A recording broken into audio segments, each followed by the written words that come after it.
الرحيم لا جناح عليكم إن طلقتم النساء ما لم تمسوهن أو تفرضوا لهن فريضة ومتعوهن على الموسع قدره وعلى المقتر قدره متاعا بالمعروف حقا على المحسنين وإن طلقتموهن من قبل أن تمسوهن وقد فرضتم لهن فريضة فنصف ما فرضتم إلا أن يعفون أو يعفو الذي بيده عقدة النكاح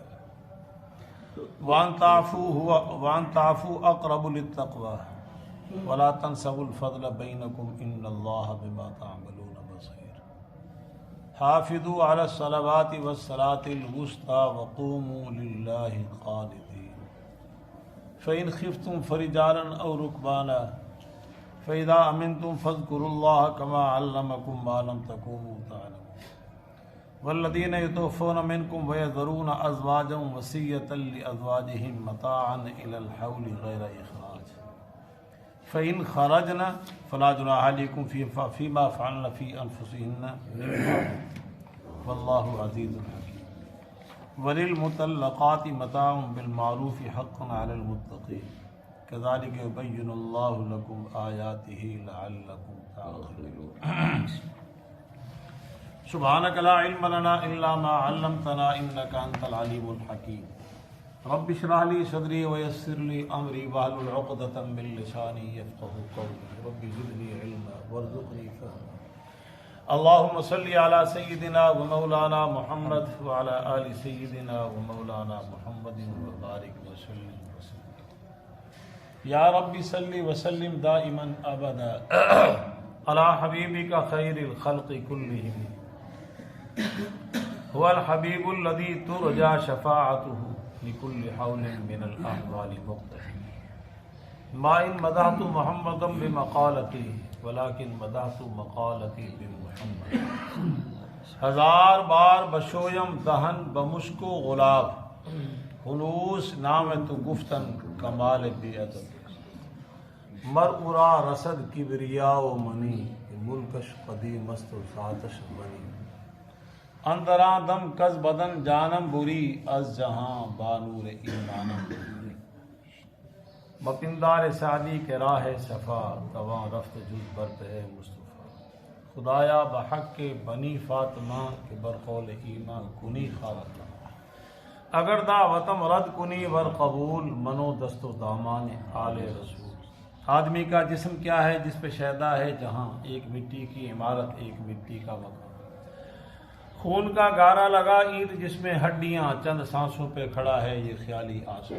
موت کی پرزور آندھی جس دم اس سے ٹکرائے گی ٹوٹ کر یہ عمارت پس خاک میں مل جائے چنیدم کے دروز امید و بیم بدارا بنے کا بے بخشت کری ارشاد باری تعالیٰ کوئی حرج نہیں تم پر اگر تم نے عورتوں کو طلاق دی ایسی کیفیت میں کہ تم ان کو چھوا بھی نہیں اور ان کے لیے حق مہر بھی مقرر نہیں کی تو اب طلاق ہونے کی صورت میں ان کو نفع دو فائدہ دو اور یہ فائدہ کیسے دینا ہے مالدار پر اس کی کیفیت کے مطابق اور غریب پر اس کی کیفیت کے مطابق نفع اٹھانا ہے دستور کے مطابق یہ حق ہے واجب ہے نیکی کرنے والا اور اگر تم نے ان کو طلاق دی ان کو چھونے سے پہلے اور اس حالت میں تم ان کے لیے حق مہر مقرر کر دیا تو مقرر کردہ حق مہر کا اب اس صورت میں آدھا ہوگا مگر یہ کہ وہ معاف کر دیں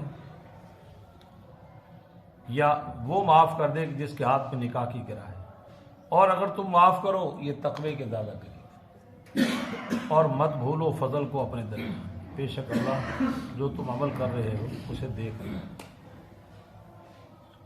حفاظت کرو نمازوں کی اور خاص طور پہ صلاۃ وسطیٰ کی اور کھڑے ہو جاؤ اللہ کے سامنے نیاز مندی کی حالت میں عز و انکساری کے ساتھ فرما برداری کرتے پس اگر تمہیں خوف ہو فرجالا اور رکبانا تو پھر پیدل چلتے ہوئے اور سواری پر اسی حالت میں نماز ادا کرو بس جب تم امن میں ہو جاؤ پھر اللہ کو یاد کرو جیسا اس نے تم کو تعلیم دی ہے وہ تعلیم جو تمہارے پاس پہلے نہ تھی جس طرح اس نے تم کو علم دیا ہے وہ علم تمہارے پاس پہلے نہیں تھا اور وہ لوگ کہ وہ فوت ہو گئے تم میں سے اور چھوڑا انہوں نے اپنی بیویوں کو، تو وہ ساتھ میں وصیت بھی چھوڑ دیں اپنی بیویوں کے لیے کہ وہ 1 سال تک فائدہ اٹھائیں، ان کو گھروں سے نہ نکالا جائے۔ اگر وہ خود نکل جائیں، چھوڑ کے گھر چلی جائیں، تو تم پر اب کوئی حرج نہیں اس میں جو انہوں نے کیا اپنے جی کے بارے میں، دستور کے بارے میں، اور اللہ غالب حکمت والا ہے۔ اور متعلقہ عورتوں کے لیے فائدہ دینا ہے دستور کے مطابق، یہ حق ہے پرہیزگاروں کے سامنے۔ اسی طرح بیان کرتا ہے اللہ تمہارے لیے اپنے احکامات تاکہ تم سمجھو۔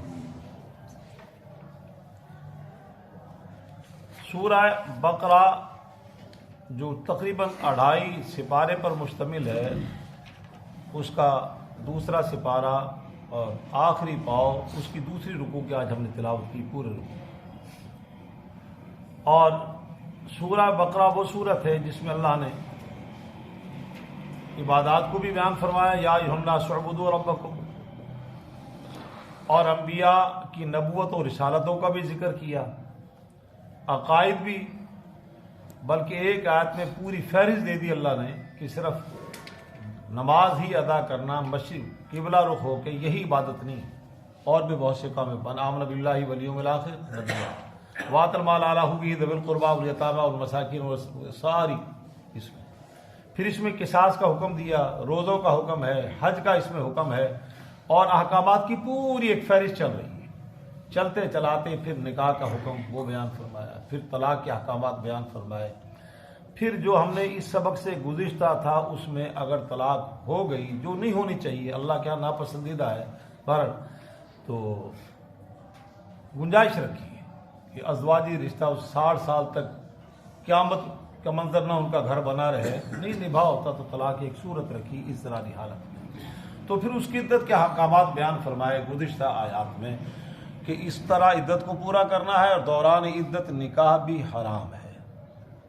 اور ساتھ میں یہ فرمایا کہ اگر طلاق دے دی تو طلاق دینے والا اس کے ہاں گھر میں بچہ ہے تو اس کا دودھ پلانے کا حکم کیا ہوگا، اس کا طریقہ کار کیا ہوگا، وہ سارا کا سارا تو وہ سارے۔ پھر وہ عدت میں یہ بھی بیان فرما دی جس کا شوہر فوت ہو جائے تو اس کے لیے عدت 4 مہینے 10 دن ہے۔ آج جو ہم نے آیات پڑھی ہیں ان میں بھی طلاق ہی کے مسائل ہیں، اور اس میں نان نفقہ سگنا کے متعلق کچھ احکامات، حق مہر کا ذکر، اس کا طریقہ کار وہ اللہ نے بیان فرمایا۔ فرمایا لا جناح علیکم ان طلقتم النساء، یہ تم پر کوئی حرج نہیں اگر تم نے عورت کو طلاق دی، ما لم تمسوہن، نکاح ہوا اور نکاح کے بعد خلوت صحیحہ، مجامعت، مقاربت نہیں ہوئی اور طلاق کی صورت آ گئی۔ امکانی صورتیں تو ہے نہیں ہیں، اور آج کل ہو رہی ہیں۔ اب تو اس ٹیلی فون نے جنازہ، موبائل نے جنازہ نکال دیا، بچے اور بچی کا نکاح کر دو، اور پھر فونوں پہ رابطہ، فونوں پہ محبت پروان چڑھ رہی ہے، فون پر ہی نفرت پروان چڑھ رہی ہے، ماں باپ دونوں طرف کے خوار پریشان، اور طلاق بھی ہو گئی۔ پتہ بھی چپ ذرا جب طلاق ہو گئی کہ انہوں نے میرا فون نہیں سنا۔ خیر، تو اس صورت میں اللہ جل جلالہ من والو فرما رہے ہیں نکاح ہونے کے بعد قد علمنا ما فرضنا علیہم فی ازواجہم، مجھ اللہ کو معلوم ہے نکاح کے بعد ہم نے تمہارے حق مہر تمہارے ذمے، کچھ چیزیں تمہارے ذمے مقرر کر دی، کچھ چیزیں، ان میں سب سے پہلے رائے صاحب کیا چیز لازم ہوتا ہے؟ حق مہر۔ کیا؟ اور اللہ جل جلالہ من والو نے سورہ نساء کے اندر ارشاد فرمایا اس کا وَآتُوا النِّسَاءَ صَدُقَاتِهِنَّ نِحْلًا، خوشی خوشی جب نکاح ہو جائے تو عورتوں کو حق مہر دیا کرو۔ مگر فی زمانہ چلتے چلاتے بات کہہ دوں میں کہ اس طرف بالکل توجہ نہیں ہے، بالکل توجہ کا فقدان ہے اس طرف۔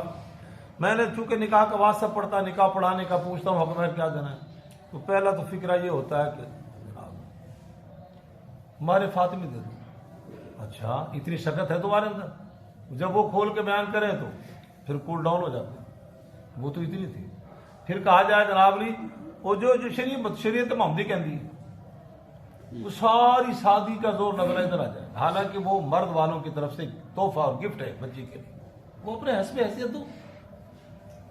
وہ اب یہ زمانہ ہے 5000 دینے کا، وہ کل تک نگاہوں میں گیا ہوں، وہ کہتے ہیں 5000 میں خدا کا خوف کرو، داری کر لو۔ وہ جناب بینڈ باجے والے کو دیکھو کتنا خرچ ہو رہا ہے، وہ اپنی عزت کے لیے تم جناب ساحل کو کتنا دے رہے ہو، اور عورت کے لیے تحفہ 5000 رہ گیا. تو خیر تو یہ اپنی حیثیت کے مطابق آگے آ بھی رہا ہے. تو سب سے پہلے تو کیا فرض ہو جاتا ہے؟ حق مہر. وَآتُوهُنَّ صَدُقَاتِهِنَّ نِحْلًا، عورتوں کو خوشی خوشی حق مہر دو ان کا. یہ تو مرد کی طرف سے پہلا تحفہ ہے. وگرنہ زیرک عورت وہیں سے اندازہ لگا لے گی کہ جی جناب نے مورے نال میرا باپ ہے ایڈا بخیل ہے، پہلے دن اسے اندازہ لگا لیا. یہ حق مہر بھی خوشی سے دینے کو تیار نہیں، وہ بھی اتنی حیثیت. خیر تو یہ سب سے پہلے. اس کے بعد نکاح کے بعد پھر نان، نفقہ، سکنا، اصطلاحی جملے ہیں. اس کا لباس بھی مرد کی ذمہ داری، رہائش بھی مرد کی ذمہ داری، اور اس کے اخراجات وہ کتنے دینے ہیں وہ آگے آنا ہے. مالدار مالداروں جیسا خرچہ دے گا، اور غریب غریبوں جیسا. خواہ وہ مالداروں کی بیٹی ہو، نکاح کیا ہے، ہوش حواس سے کیا ہے، تو وہ وہاں ماں باپ کے گھر بنگلے میں رہتی تھی، یہاں اس کو جھونپڑے پہ رہنا پڑے گا. جب تم نے نکاح کیا ہے تو وہ بیچارہ بنگلہ کہاں سے لائے اس کے لیے؟ تو یہ ذمہ داری ہے. تو فرمایا پہلے سب سے پہلے حق مہر. اور حضرت علی رضی اللہ تعالیٰ عنہ سے کسی نے پوچھا، میں نے شاید پہلے بھی واقعہ سنایا ہے کہ جی نکاح کی حقیقت کیا ہے. فرمایا سب سے پہلے لزوم مہر، حق مہر لازم ہے. اور یہ نکاح میں فرض ہے. اور اگر اس وقت تذکرہ مقرر کرنا لازم نہیں ہے، آدمی نکاح کرے کہ سب نکاح پڑھا دے، بعد میں ہم اپنا حق مہر طے کر لیں گے کتنا دینا، یہ بھی نکاح ہو جائے گا. اور اگر سرے سے تذکرہ بھول گیا، رہ سب آئی نہیں بات ہے آپ کے حوالے سے، تو نکاح پھر بھی ہو جائے گا. اب بعد میں کیا دینا ہے؟ مہر مصری اس کو فقہا نے کہا ہے کہ وہ بچی اس کے ہم پلہ بچی ہو کا مطلب ایک بچی ہے، مطلب میری بیٹی کا نکاح ہے، حق مہر کا تذکرہ بھول گیا، تو اس سے پہلی بیٹیوں کا نکاح میں حق مہر کیا ہوا ہے؟ وہ مہر مصری کہلاتا ہے. اور اگر پہلی بیٹی ہے تو میری بہن کا حق مہر کیا تھا؟ اس خاندان کی بچیوں کا جتنا ان کا تھا اس کے برابر اس کو دے دیا. وہ اتنا تھا، 1 تولہ زیور تھا، اس کو بھی 1 تولہ کر لو، بھول گیا. اور اگر ایک آدمی سرے سے، توجہ آپ کے لیے، اگر ایک آدمی سرے سے حق مہر کا انکار کرتے تو نکاح نہیں ہوتا، وہ فرض ہے. وہ کہتا نہیں حق مہر کا کوئی تصور نہیں، میں نہیں مانگتا، نکاح کرو کر سب تھی بس، حق مہر شاید وہ نہیں ہوگا، تو یعنی نکاح نہیں ہوگا، حق مہر لازم. تو حضرت علی رضی اللہ عنہ سے پوچھا، انہوں نے کہا سب سے پہلے تو لزوم مہر. اس کے بعد انہوں نے فرمایا جی ثم ماذا، پھر کیا ہوگا؟ فرمایا سرور شہر، سرور 1 مہینے کی خوشی ہے. اب بعد ایسے بدنصیب زوجین ہیں کہ وہاں 1 رات کی خوشی بھی مشکل سے نصیب ہوتی ہے. اور پھر پوچھا پھر کیا ہوگا؟ فرمایا غموم دہر، پھر زمانے بھر کا غم، پھر دورانی جٹھانی ساس بہو کے جو جھگڑے ہیں، وہ اللہ جزا خیر دے. کل گھر والے اپنی ماضی کا تذکرہ شروع کرتے کرتے کرتے کرتے بات جا پہنچ گیا آج سے 42 سال پہلے. تو فرمایا کہ امی بہت اچھی تھی، مگر آپ کی بہن نے ایک دفعہ مجھے، وہ آپ تو مدرسے میں ہوتے تھے، وہ اس طرح جناب علی انہوں نے والدہ کا ذہن بھرا کہ میں نے 1 گھونٹ پانی پی کے سحری کا روزہ رکھا. میں نے کہا آتے نہیں بتایا تو ہوں بھی چھپا کے رکھ لیں گے، ایڈا جو صبر کیتا ہے تو ہوں بھی نہ دستے. کہتے نہیں مشکل وقت اللہ نے کر دیتا ہے. تو یہ مسئلہ مسائل ہے غمو مداری. تو پھر فرمانے لگے کہ وہ اس طرح سے روزہ جو ہے وہ مجھے کوئی اہمیت نہ دی، میں چچے کی طرف چلی گئی، انہوں کا بیٹے بیٹھ جاؤ، پھر میں نے اس دسترخوان پہ وہ افطاری کی. تو بہرحال غمو مداری. اور اب اگر خاتون خانہ صبر کا دامن نہ تھامے، ماں باپ کو جا کے بتا دے، تو پھر طلاق ہی ہوتی ہے، لڑائی جھگڑے بڑھ جاتے ہیں. کیا بچی جب تک ہے یہ ایسی اپنی بیٹی نہیں کرنی، مطلب جو معاشرے کے مسائل ہیں. خیر تو حضرت فرماتے ہیں غمو مدہر. وہ سائل پھر بھی خاموش نہ ہوا. حضرت پھر کیا ہوگا؟ فرمایا قصور ظہر، اتنے غم آئیں گے کہ پیٹھ وزن برداشت نہیں کرے گی، ٹوٹ جائے گی. حضرت قادری رحمۃ اللہ علیہ ہمارے دادا استاد دارالعلوم دیوبند میں 20 سال شیخ تفسیر رہے، جامع شفیع کے وہ مسرد حدیث کے پہ فائز ہوئے، اور پاکستان کے نامی گرامی شیخ الحدیث تھے، بہت بڑے عالم تھے. وہ فرماتے ہیں اپنے بعد میں انہوں نے کہا کہ حضرت علی سے سائل نے سوال نہیں کیا، اگر کرتا تو شاید پھر اس کا جواب یہ ہوتا نزول قبر. ادب دیکھیں حضرت علی کو، ادب دیکھیں حضرت علی کا. سرور شہری، رائے صاحب توجہ آپ کی، سرور شہری، لزوم مہر، سرور شہر، غموم دہر. حضرت علی کیسے ادیب، عربی، کسی ادارے کے پڑھے نہیں ہوئے. یہ فطری اللہ نے ذہانت دی تھی. ایسے تو نہیں کہا نا مدینۃ العلم والی کی بابھا، علی اس کا دروازہ ہے. یہ دیکھیں کتنی ذہانت بھرا انداز ہے.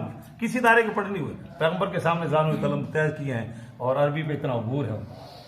ہم بھی پنجابی کہتے ہیں مادری زبان، کوئی فساد نہیں ہماری زبان میں، اردو ہماری مادری زبان، کوئی فساد نہیں. تو فرمایا لزوم ظاہر سرور شہر غموم ظاہر قصور ظاہر. تو استاد ہمارے دادا استاد فرماتے تھے اس کے بعد اگر پوچھا جاتا تو یقیناً حضرت علی جواب دیتے نزول قبری، پھر بندہ قبر چلائے گا. تو فرمایا یہ سب سے پہلے حق مہر ہوگا اگر نکاح کے دوران اس کا تذکرہ نہیں ہوا اور طلاق ایسے ہوگی کہ تم نے اس کو مجامعت بھی نہیں، مقاربت بھی نہیں، خلوت بھی نہیں، اور حق مہر مقرر نہیں ہوا. تو فرمایا انہیں فائدہ دو طلاق کی صورت میں، پھر بھی اچھے طریقے سے انہیں اچھے انداز میں رخصت کرو. اب یہ رخصت کرنے کے اوپر اس کو جوڑا دے دو اندر سا. علی الموسع قدرہ، مالدار پر اس کی طاقت کے بقدر ہے، وعلی المقتر قدرہ، اور غریب پر اس کی طاقت کے بقدر ہے. متاع بالمعروف، یہ فائدہ دینا ہے دستور کے مطابق. آدمی تم سے ایک جدا ہو رہا ہے، میاں بیوی کا رشتہ نکاح کی حد تک ہوا اور اس کے بعد وہ آگے سلسلہ نہیں چلا تو ٹھیک معاملہ ہو گیا تو پھر اس کو اچھے طریقے سے جدا کرو. حقاً علی المحسنین، یہ حق ہے، لازم ہے نیکوکار لوگوں.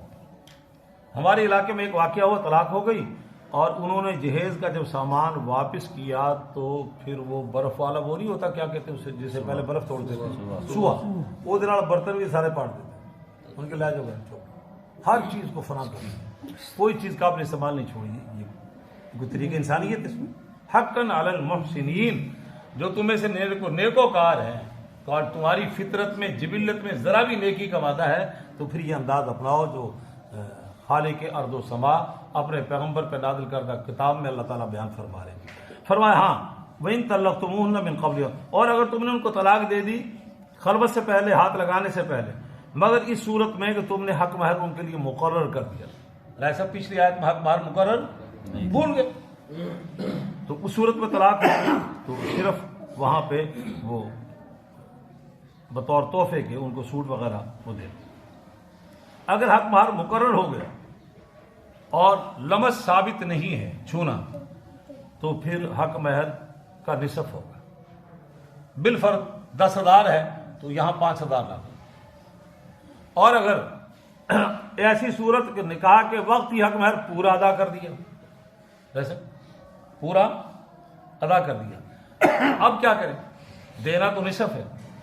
ایسا نکاح کہ جس میں شوہر اور بیوی کی وہ خلوت نہیں ہوئی، ملاقات نہیں ہوئی، تو وہاں پہ مقرر کردہ حق مہر کا نصف ہوتا ہے. اب اللہ تعالیٰ فرما رہے ہیں کہ الا ان یعفون، تم نے مقرر تو ہو گیا مگر دیا نہیں. اب عورت کہتی ہے کہ میں نہیں لیتی، معاف کرتی ہوں، اس کا حق ہے. الا ان یعفون، حق مہر نکاح کے وقت ادا نہیں ہوا، طلاق ہوگی، حق مہر مقرر ہو گیا. اب عورت کہتی ہے جب طلاق ہی ہوگی مجھے اس گھر کی جو ہے خوشیاں دائمی نصیب نہیں ہوئی تو حق مہر کا میں نے کیا کرنا، میں معاف کرتی ہوں. ٹھیک ہے، وہ مالک ہے. او یعفو الذی بیدہ عقدۃ النکاح، یا تم نے پورا دے دیا، طلاق ہو گئی. اب اللہ تعالیٰ فرما رہے جس کے نکاح کی گرہ جس کے ہاتھ میں وہ معاف کر دے. آدھا حساب لے سکتا ہے نا وہ کہ نہیں میں نہیں لیتا، میں نے یہ بھی تمہیں معاف کیا، جو میرا حق ہے نصف واپس لینے کا یہ بھی نہیں میں لیتا. ٹھیک ہے.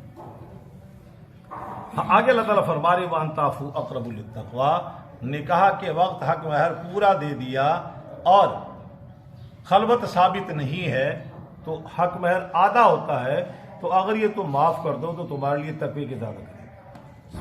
ایسا آگے ایک جملہ دیکھیں اللہ تعالیٰ نے کیا کہا، وَلَا تَنْسَبُوا الْفَضْلَ، فضل کو نہ بھولو. وہ فضل کیا ہے؟ اللہ تعالیٰ نے 5ویں سپارے میں ارشاد فرمایا الرجال قوامون علی النساء. دو میاں بیوی ایک ریاست نئی بنی ہے، اس میں حاکم کون ہے؟ حاکمیت کس کو دی اللہ نے؟ شوہر کو. کس کو؟ قوامون علی النساء. تم فائق ہو عورتوں پر، اور پیچھے گزر چکا ہے وللرجال علیہن درجہ، عورتوں پر مرد کا درجہ زیادہ ہے. 2 آیتیں ہو گئی. تو اس کو اللہ تعالیٰ فرما رہے یہ فضل میں نے تمہیں دیا ہے تو اپنے فضل کو تو نہ بھولو، اپنی شان کو تو نہ بھولو. تم بڑے ہو، بڑے بن کے دکھاؤ، معاف کر دو. یہ تو خام خواہ جناب بخل والی بات ہے کہ 10,000 میں تمہیں حق مہر دیتا سے اطلاع ہوئی 5,000 میرا واپس کر. اللہ تعالیٰ فرما رہے فضل کو نہ بھولو، میں نے تمہیں جو عزت مقام دیا، بڑا بنایا ہے، بڑے ہونے کے ناطے چھوڑ دو، چلو کوئی بات نہیں، ہم نہیں واپس نہیں لیتے. بڑے پن دکھاؤ. وَلَا تَنْسَوُا الْفَضْلَ بَيْنَكُمْ إِنَّ اللَّهَ بِمَا، بے شک اللہ جو تم عمل کر رہے ہو دیکھ رہا ہے.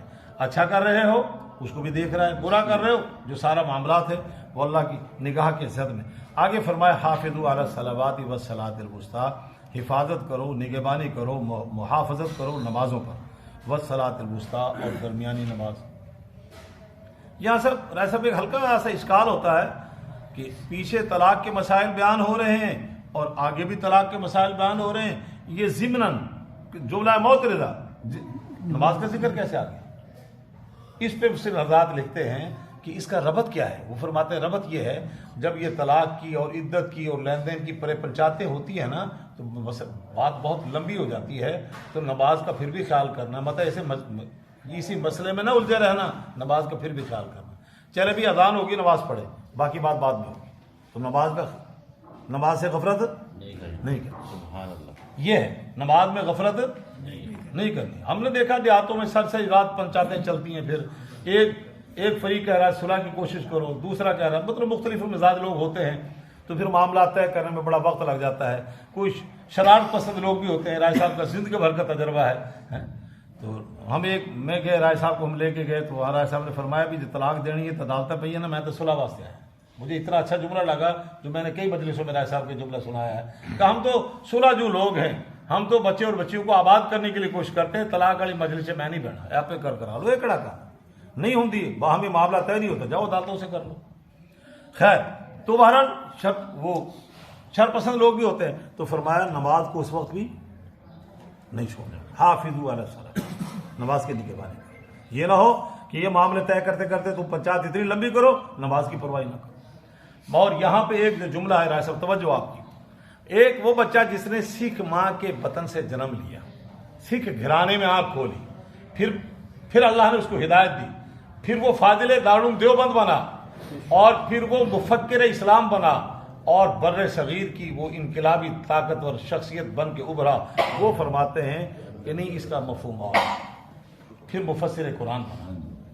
کہاں پیدا ہوا؟ سکھ گھرانے میں، اور پھر زانوی تعلم طے کر رہے تھے، میرے اور رائے صاحب جیسے بابے لوگ اس کے سامنے علوم تفسیر اس سے پڑھا کرتے تھے، میری مراد سے مولانا عبد اللہ سندھی رحمۃ اللہ علیہ، وہ فرماتے ہیں کہ نہیں، اس کا مفہوم یہ ہے کہ یہ جو طلاق کے مسائل ہیں، یہ جو عدت کے مسائل ہیں، جو نکاح کے مسائل ہیں، ان کو کہتے ہیں اسلامی زبان میں تدبیر منزل، گھریلو معاشرتی احکامات۔ تو تم یہ اللہ جل جلالہ و نوالہ نے سورہ نحل میں ایک آیت میں دو باتوں کا حکم دیا، ان اللہ یامر بالعدل والاحسان، ان اللہ یامر بالعدل، اللہ تمہیں عدل کا حکم دیتا ہے، تو فرمایا نکاح، عدت اور یہ معاملات میں عدل کو قائم کرو۔ کس کو؟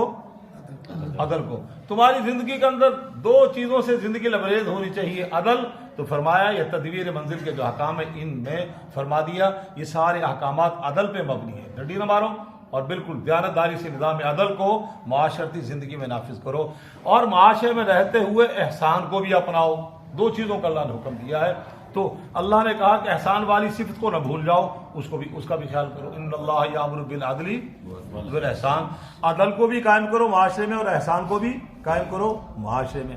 احسان کیا ہے؟ نماز کا دھیان سے پڑھنا، نماز کا دھیان سے وقت مقررہ پہ پڑھنا، اور حدیث قدسی جبریل علیہ الصلوۃ والسلام انسانی شکل میں آئے، نبی علیہ الصلوۃ والسلام سے آ کے صحابہ کرام کے مجلس میں سوالات کیے تعلیماً، کہ میں سوال کروں گا، اللہ کے نبی جواب دیں گے، اصحاب رسول کے علم میں اضافہ ہو جائے گا۔ اس میں ایک سوال تھا مل احسان، احسان کسے کہتے ہیں؟ نبی علیہ الصلوۃ والسلام نے جواب میں ارشاد فرمایا انت عبد اللہ کانک ترا، اللہ کی ایسے عبادت کر گویا کہ تو اللہ کو دیکھ رہا ہے، گویا کہ اللہ کو دیکھنا۔ بچہ جب باپ کو دیکھتا ہے تو کیا کیفیت ہوتی ہے، استاد شاگرد جب استاد کو دیکھتا ہے تو کیا کیفیت ہوتی ہے، اور کٹہرے میں کھڑا ہوا بندہ جب جج کو دیکھ رہا ہوتا ہے تو اس کے کھڑے ہونے کی کیفیت کیا ہوتی ہے، اور اگر پیچھے وہ چمبر میں چلا جائے تو کیفیت بدل جاتی ہے۔ تو ایسے اللہ کی عبادت کر گویا کہ تو اللہ کو، اور اگر یہ احسان کی یہ کیفیت حاصل نہیں ہوتی تو فَإِن لَمْ تَكُنْ تَرَىٰ فَإِنَّهُ يَرَاكَ، اتنا ہی خیال کر لے کہ میں اللہ کو نہیں دیکھ رہا تو اللہ تو مجھے دیکھ رہا، میں اللہ کے نہیں دیکھ رہا۔ تو امام عبید اللہ امام انقلاب مولانا عبد اللہ سندھی رحمۃ اللہ علیہ فرماتے ہیں کہ جو پیچھے تدبیر منزل والے معاشرتی احکام بیان ہوئے تو اس میں عدل کو قائم کرنا ہے۔ تمہاری زندگی کے اندر دو چیزیں ہونی چاہیے، عدل اور احسان۔ تو فرمایا اللہ نے اس احسان والی بات کو یاد کرایا کہ یہ نہ بھول جانا، احسان کو بھی سامنے رکھنا ہے. تو فرمایا حافظوا علی الصلوات، 5 وقت کی نمازیں، صلوات جمع ہے صلاۃ. اور آگے فرمایا والصلاۃ الوسطیٰ، خاص طور پہ صلاۃ وسطیٰ. اس میں تفسیر کے کئی قول ہیں، تاہم تگڑا بڑا راجح قول یہ ہے کہ اس سے مراد نماز اثر ہے، کہ 2 نمازیں دن کی اس سے پہلے ہیں، 2 نمازیں رات کی اس کے بعد ہیں. نماز مغرب عشاء رات کی نمازیں، نماز فجر اور ظہر وہ، تو درمیان میں صلاۃ وسطیٰ. اور حدیث میں آتا ہے من فاتتہ صلاۃ العصر فقرنما وتر اہلہ ومالہ، جس کی نماز اثر ضائع ہو گئی وہ نقصان کے اعتبار سے ایسے ہے جیسا اس کا مال، اولاد، بیوی، بچے سب کچھ لٹ گیا. اور دیکھنے میں آیا ہے کہ زیادہ کاہل اس میں ہوتی ہے. ہم دیکھتے ہیں کہ وہ تمام دفاتر کی کاروباری حلقوں کی چھٹی ہو رہی ہے، اگر وہ جلدی ہوگی تو آ کے کیلولہ سو گئے، پھر نماز اثر گئی. اور اگر دیر سے ہوئی تو سفر میں پہنچتے پہنچتے جناب وہ رستے میں مسجدیں آ رہی ہیں، موقع مل رہا ہے، نہیں بھی ہو تو وضو کر کے نماز پڑھ لے، نہیں آئے آتے آتے مغرب ہوگی، نماز اثر بیچاری اس کی قربانی لگ جاتی ہے. تو فرمایا خاص طور پہ اس کا خیال کرنا. آگے فرمایا وقول اللہ قانتین، اور اللہ کے حضور کھڑے ہو جاؤ. کیسے؟ عجز و انکساری کا مجسمہ بنا، تواضع کو اپناتے، تواضع کو اپنا. ہاں، تمہارا دماغ بھی اللہ کے سامنے جھکا ہو اور اعضاء بھی اللہ کے سامنے جھکے ہو. اب ہمارے ہاں پاکستان میں 2 طرح کی نمازیں ادا ہوتی ہیں، اور ایک احناف کی، ایک غیر احناف کی. صاحب توجہ ہو، آپ کے ذوق کے لیے آدھے منٹ میں بات کہہ دیتا ہوں، ذرا جائزہ لینا دونوں کی نماز میں قانتین والی کیفیت کہاں زیادہ ہے. اتنا جملہ کافی ہے، جن کو سمجھنے لگی پوچھ لیں. قانتین والی کیفیت کہاں، احناف کی نماز میں کہ غیر احناف کی نماز میں؟ وہ قانتین والی جو کیفیت ہے تواضع کا مجسمہ بن کے. چلے ذوق تو میرا یہ تھا کہ میں وہ تھوڑا سا اس کا حلیہ بھی بتلاؤں گا، مگر آپ کو معذرت چاہتا ہوں. فَإِنْ خِفْتُمْ فَرِجَالًا أَوْ رُكْبَانًا، اگر تمہیں خوف ہو، نماز کا وقت آ جائے، خوف ہے، تم پیدل چل رہے ہو، یہ سواری پہ ہو، اللہ تعالیٰ فرما رہے نماز کو نہیں چھوڑنا، خوف کی حالت میں پیدل چلتے ہوئے اور خوف کی حالت میں سواری پہ ہی نماز پڑھنا.